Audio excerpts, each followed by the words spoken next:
So I want you to picture this. You've got a 26-year-old guy, right? Okay. And he is just, by every metric society uses to measure success, he is absolutely crushing it. Oh, like the early achiever type. Exactly. I mean, a booming career in real estate, Yeah. pulling down a massive salary. He lives in this sprawling house. Wow. At 26? Yeah, 26. Eesh. 2 luxury cars in the garage. Like, if you passed this guy on the street, you wouldn't just think he was doing well, you would think he had completely conquered the system. Right. He's the walking embodiment of the American dream. 100%.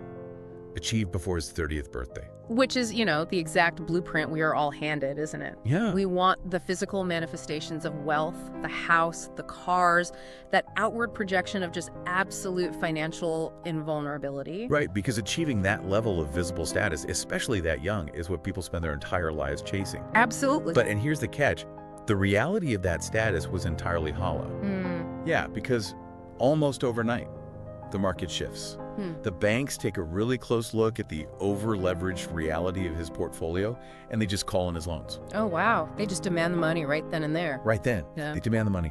And the illusion didn't just crack, it literally vaporized. That is brutal. The house was foreclosed on. Yeah. The luxury cars were repossessed.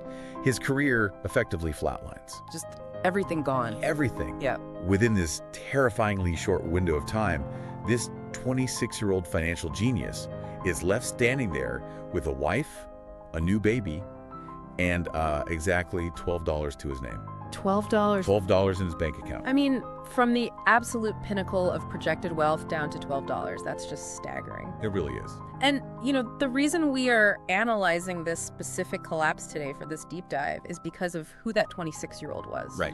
That was Dave Ramsey. Yep. And the ashes of that total financial devastation, that's what became the foundation for the source material we're looking at today, the Total Money Makeover. Which is, arguably one of the most culturally dominant personal finance frameworks in modern history. Without a doubt. So welcome to today's deep dive.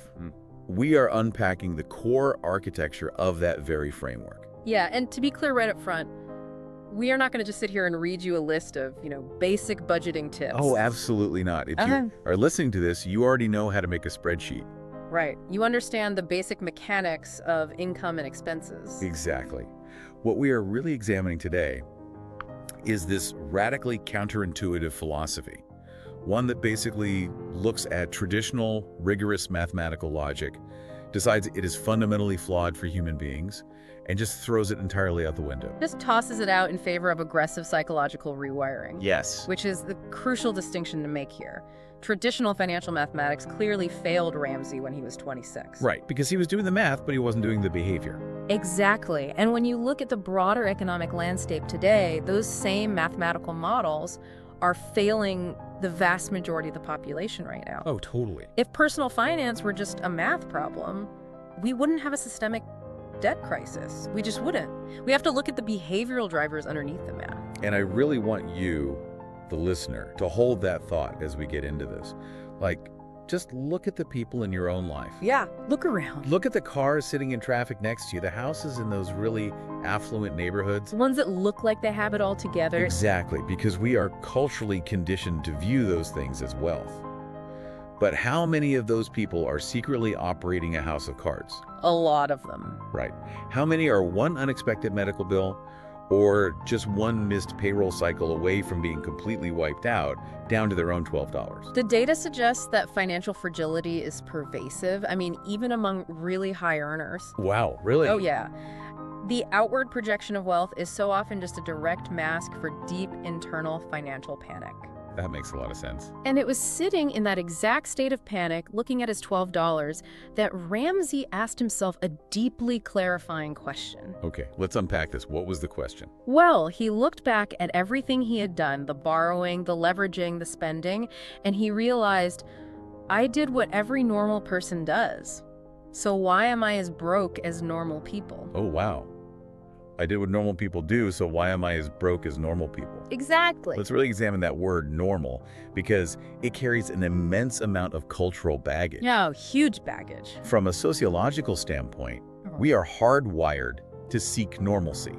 We want to fit into the tribe. Right, you want the standard milestones. You graduate, you finance a car, you get a mortgage. But carry a balance on a rewards credit card. Yeah. You know, take a vacation on credit because you, quote unquote, deserve it. Exactly.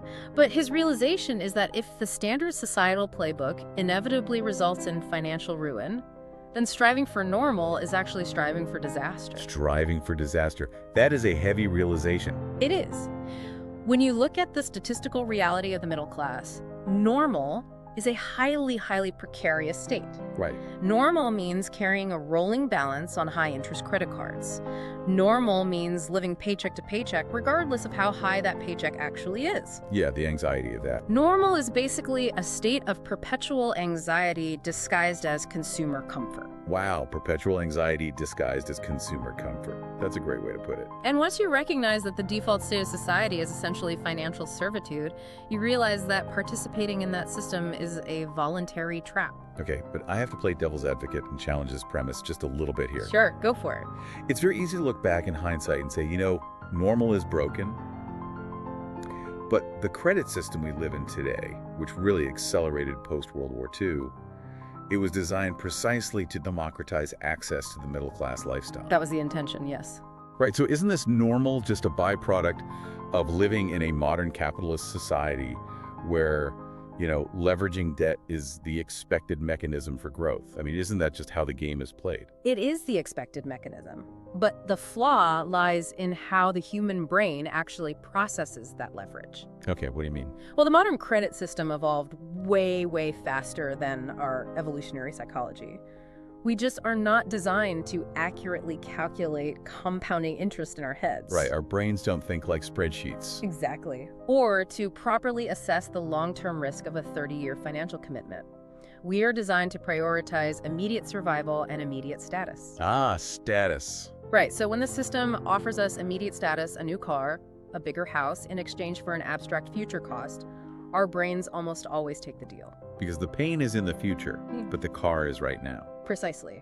Society normalized a system that essentially exploits our cognitive blind spots. Which leads directly into the central thesis of this entire philosophy. It's built around one very specific, very demanding mantra. If you live like no one else, later you can live like no one else. That's the one. Meaning, to escape the gravity of normal, you have to be willing to look entirely abnormal to your peers. And that is a terrifying prospect for a social animal like us. But the framework demands that you accept that friction. Yeah. However, simply having that realization isn't enough. What do you mean? Like, isn't deciding to change the biggest step? It is a step, but motivation is a depreciating asset. Oh, that's so true. You can wake up deeply motivated to change your life, but by 4 p.m. when you're exhausted and the car needs a new alternator, that motivation just vanishes. You just want to pull out the credit card and make the problem go away. Exactly. You need a structural system that bypasses the need for daily motivation. And the framework provides that through what are famously called the baby steps. Right. But this is where I really want to dig in, because the very first action this system demands is something that makes traditional, mathematically trained financial advisors completely lose their minds. Makes them furious. Right. The very first directive is to save a small, rapid emergency fund, specifically $1,000 in cash, or, whatever small equivalent makes sense. Yeah.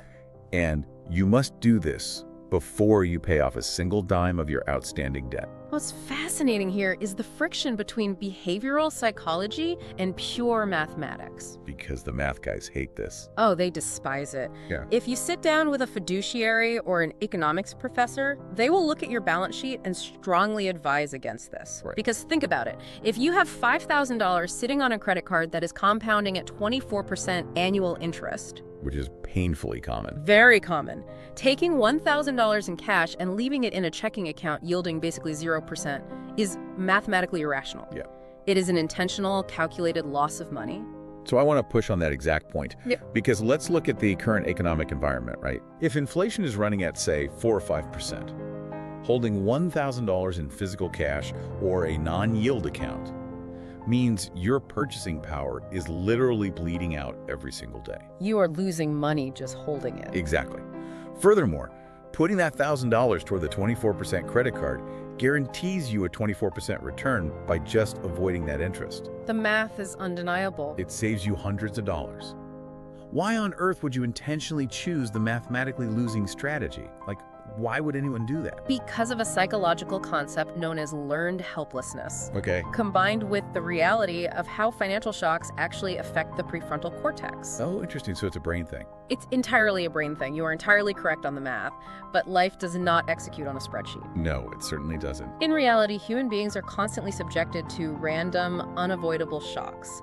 The transmission fails, a child needs a prescription, the water heater bursts. It's always something. Always. And when those events happen, if you have deployed every available dollar toward debt optimization, you have zero liquidity. Right, your bank account is empty because you sent it all to Visa. Exactly. And without liquidity, you have to find capital somewhere to fix the water heater. And where do you find it? You go right back to the 24% credit card you were desperately trying to pay off. Exactly. And when this happens repeatedly, the human brain begins to internalize a narrative of victimhood. Oh, man. You feel like you are trapped on a treadmill, running at full speed, but constantly being pushed backward by the universe. Like you just can't catch a break. Right. This induces learned helplessness. It's the genuine belief that no matter what actions you take, the outcome is out of your control. And when people feel helpless, they quit. They just give up and go back to normal. Yep. The $1,000 fund is not an investment vehicle. It is psychological armor. It's a behavioral mode. Yes. I mean, if we think about it logically, it's like realizing your boat has a massive hole in the hull and is rapidly taking on water. Great analogy. You can grab a bucket and start bailing, meaning, you can start aggressively paying down those credit card balances. Right. But if you don't plug the hole first, the water's just going to keep rushing in every time the weather gets rough. That $1,000 is the plug. It completely stops you from taking on new debt when a minor emergency hits. Right, because the emergency is now contained. Exactly. It fundamentally changes your neurochemical response to an emergency. How so? Well, if you have no cash, a flat tire triggers your amygdala. It initiates a literal fight-or-flight panic response in your body. Because you literally don't know how you're going to get to work to survive. Right. Cortisol floods your system because it represents an existential threat to your survival. But if you have the cash sitting there in a designated fund, a flat tire is no longer an emergency. What is it then? It is simply an inconvenience. Wow. You pay the mechanic, your prefrontal cortex stays engaged, and your psychological momentum remains entirely intact. You are paying for the preservation of your cognitive bandwidth. You are paying for the preservation of your cognitive bandwidth. That is a profound way to look at it. Yeah. You are trading mathematical efficiency for cognitive bandwidth. Exactly. And I think anyone listening can relate to that. I want you to think about the physical sensation in your stomach. The last time a $300 surprise expense completely derailed your month. It's a horrible feeling. It is. Erasing that specific flavor of panic is the foundation of everything that follows in this plan. Yes. So once that psychological floor is established, the framework moves to the actual elimination of the debt. And this brings us to the debt snowball, which is, arguably the most debated element of the entire philosophy. The debt snowball is where the divergence between behavioral economics and traditional finance becomes absolute. It's a hard split. So explain how the snowball actually works. Okay, so the directive is to list every single debt you owe. Medical bills, student loans, car notes, credit cards, everything. Everything except the house. Right. Usually everything except the primary mortgage. And you list them from the smallest total balance to the largest total balance. Okay. And here is the kicker. You completely blind yourself to the interest rates. You just pretend they don't exist. You ignore them. You pay the absolute minimum on everything, and you take every remaining dollar you have and attack the smallest balance first. Okay, we have to pause here because the mathematical argument against this is intense. Oh, it's fierce. Right. The mathematically optimal strategy is what's called the debt avalanche, where you order your debts from the highest interest rate to the lowest. Correct. So if I have a $30,000 student loan at 8% and a $500 medical bill at 0%, paying off the medical bill first is objectively financially suboptimal. Mathematically, yes, it is the wrong move. But you will pay more money in total interest and stay in debt longer by ignoring the math. You will. I've even heard this argument taken further, like, what if you have a 0% auto loan, but your employer offers a 100% 401k match? Oh, that's a classic debate. The framework says, stop investing entirely and pay the car. Giving up a guaranteed 100% return from your employer to pay off a 0% loan defies all logic. It completely defies logic. If humans were perfectly rational actors, walking algorithms capable of executing long-term optimization without emotional fatigue, the avalanche method would be the only method taught. And no one would pass up a 401k match. Ever. But the fundamental premise here, the core of the whole book, is that personal finance is 80% behavior and only 20% head knowledge. 80% behavior. Right. If the math were enough to dictate our behavior, we wouldn't be deeply in debt in the first place. The snowball method operates entirely on the neurochemistry of dopamine and behavioral momentum. Okay, walk us through the exact mechanism of that momentum. Why does paying off a small 0% interest bill matter more than tackling a high-interest monster? It comes down to how our brains process delayed gratification and reward. Let's say you tackle that $30,000 high-interest loan first. You might funnel every single extra dollar you have toward it for 8 months straight. Sounds exhausting. It is. And at the end of 8 months, the balance has dropped, sure, but the loan is still there. Right. Your monthly required payment is still there. Your day-to-day cash flow hasn't improved one bit. The psychological reward is incredibly distant. So you just feel stuck. Exactly. This leads to severe willpower depletion. You feel like you're bleeding yourself dry and seeing no tangible alteration to your daily reality. You're pushing a boulder up a hill and it feels like it hasn't moved an inch. Precisely. But contrast that with the snowball. Okay, let's look at the snowball. If you attack a $200 medical bill, a $400 credit card, and a $1,000 personal loan in those same 8 months, You knock all three of them out. you experience 3 distinct, massive psychological victories. You completely eradicate 3 separate creditors from your life forever. The act of crossing a debt entirely off your list, it triggers a massive release of dopamine. It is a tangible, undeniable win. And that changes how you feel about yourself. Exactly. This shifts your internal identity. You stop viewing yourself as a victim of the financial system, and you start viewing yourself as someone who is actively and violently dismantling your debt. That identity shift is the real engine, isn't it? It is everything. It's not about saving $200 in interest over 5 years. It's about sustaining the aggressive, almost irrational level of focus required to stay on a strict budget month after month, year after year. Right, because spreadsheets don't give you dopamine. No, they don't. It's the psychology of early wins. If you don't get an early win, human nature dictates that you will abandon the effort entirely. The math assumes you will never quit. The behavioral approach assumes you are highly likely to quit, and therefore engineers the system to artificially manufacture early victories to keep you engaged. That is so smart. It is building a behavioral feedback loop. The momentum generated by clearing small debts creates a psychological snowball that eventually becomes large enough to knock out the massive debts that initially seemed impossible. But momentum is a very fragile thing, right? Very fragile. It requires uninterrupted focus. And the framework highlights a specific, fatal error that seemingly derails the vast majority of people attempting to fundamentally change their financial trajectory. Yes, the 90% mistake. Exactly. Once people experience a little bit of success with the snowball, they immediately try to transition into building long-term wealth before the foundation is actually secure. This is the danger of diluted focus. So once the consumer debt is cleared, the next mandate, step 3, is to build a fully funded emergency reserve of 3 to 6 months of living expenses. Right. Enough to survive a job loss without borrowing a dime. Exactly. But the critical failure occurs when people attempt to blend these phases. Because it's tempting. It's very tempting. They try to pay off a little debt while also tossing a little money into savings, while also contributing a bit to a retirement account. Which feels entirely rational. Yeah. I mean, diversification, right? We are constantly told to balance our portfolios and balance our goals. Right. It feels mature. Yeah. If you have an extra $500 at the end of the month, the natural instinct is to spread it around. Put $200 toward the credit card, $200 in the savings account, and $100 in the mutual fund. You feel like you're addressing all areas of your financial life simultaneously. It feels rational, but structurally, it is disastrous for momentum. Why? When you attempt to address multiple massive financial goals simultaneously, you run headfirst into cognitive load theory. Okay, break that down. Your attention is split, your resources are divided. By spreading that $500 across 3 different targets, the visible progress on any single target is painfully slow.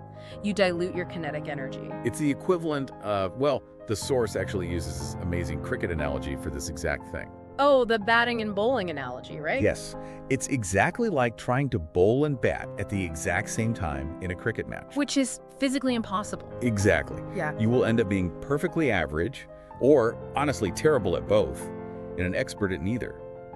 You can't sprint in 2 opposite directions. You really can't. If you divide your focus, you don't become a master of all trades. You just lose the velocity required to escape the gravity of your past decisions.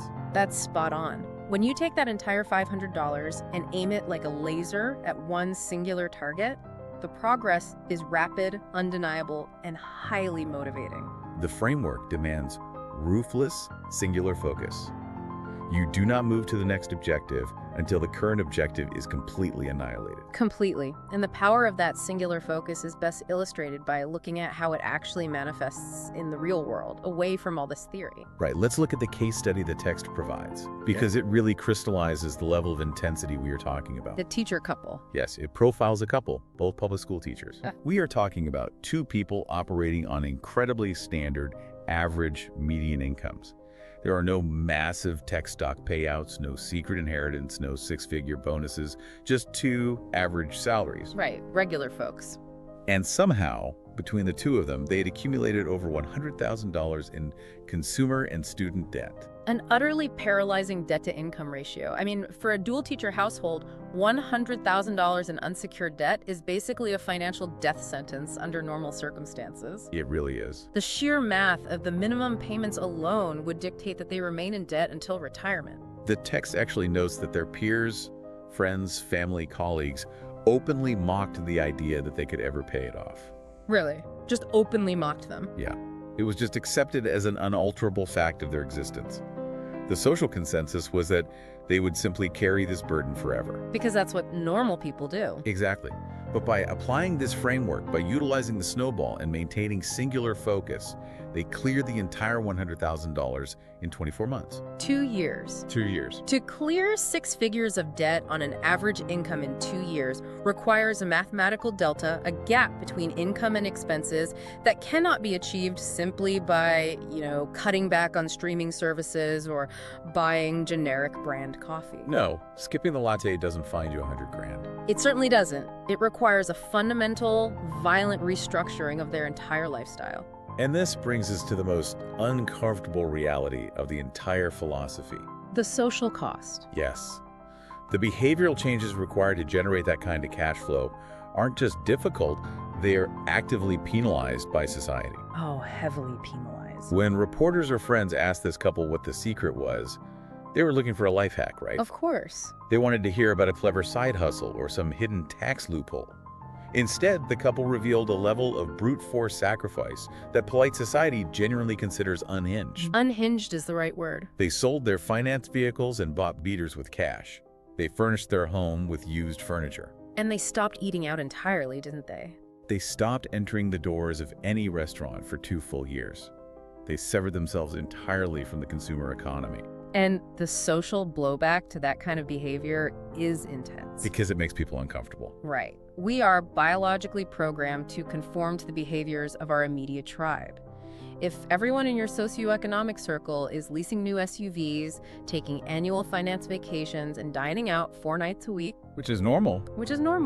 actively refusing to participate in those rituals signals that you are an outlier. Yeah. And to the human brain, being an outlier historically meant isolation and death. Wow, so it triggers a deep primal fear. Exactly. The social cost of financial freedom is the willingness to look foolish to people who are secretly drowning. That is a staggering point, the willingness to look foolish to people who are secretly drowning. It is the truth. It perfectly echoes one of the most piercing diagnoses of modern consumer culture found in the framework. I'm going to read this quote. "We buy things we don't need with money we don't have.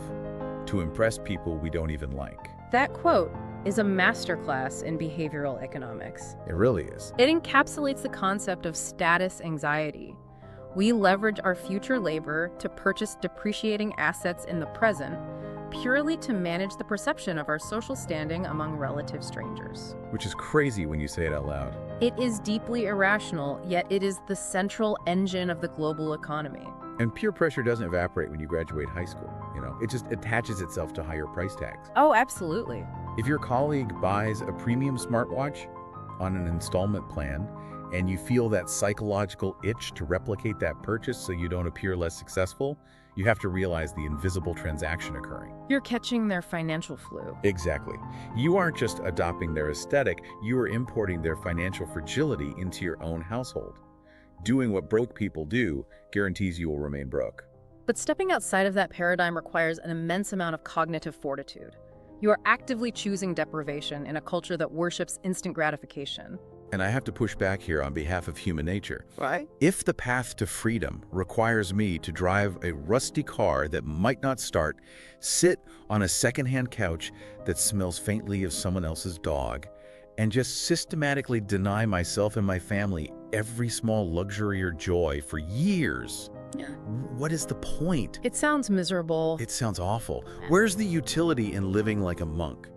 If you strip life of all its pleasures, aren't you just replacing financial misery with a different kind of misery? That is the most profound and common resistance to this entire philosophy. Because it's a valid concern. It is. The prospect of endless austerity is depressing. Nobody wants that. But the reframe that makes the system functional is understanding the timeline. The timeline. The sacrifice is strictly temporary. Temporary. But it doesn't feel temporary when you're in month 14 of eating rice and beans, man. It doesn't, which is why the singular focus is so vital. The goal is not to adopt asceticism as a permanent lifestyle. You aren't supposed to live like that forever. The goal is to aggressively compress the timeline of suffering. The actual choice presented is this. Are you willing to embrace extreme, socially awkward discomfort, tightening your budget in the absolute breaking point for 2, 3, or maybe 5 years? Right. In order to fundamentally alter your family's financial tree and achieve permanent lifelong autonomy. Okay, versus what? Versus, would you prefer to avoid the temporary discomfort, maintain the illusion of success today, and accept 30 to 40 years of low-grade, suffocating, chronic financial stress? Oh, wow. When you lay the two options out with that stark clarity, 2 to 5 years of intentional aggressive sacrifice versus 30 years of chronic unavoidable anxiety, the normal path suddenly looks like sheer insanity. It does. You are essentially choosing to be a hostage for 3 decades just to avoid the temporary embarrassment of driving an old car. Exactly. You are trading a lifetime of compound interest working against you for the brief comfort of social conformity. That's a terrible trade. It's the worst trade possible. And recognizing that trade-off, recognizing that you have the agency to reject the trade, reveals the ultimate secret of everything we have been discussing today. It pulls the curtain back. It really pulls the curtain back on the entire premise of the book. It is the grand twist. Yes. We have spent this entire deep dive discussing money. We've debated the mathematics of emergency funds, the neurochemistry of debt snowballs, the cognitive load of multitasking, and the social dynamics of consumer spending. We've covered all the numbers. But the ultimate climax of the framework reveals that this entire philosophy, one of the most successful financial systems in the world, isn't actually about money at all. It never has been. It's kind of mind-blowing. The numbers are just the symptoms.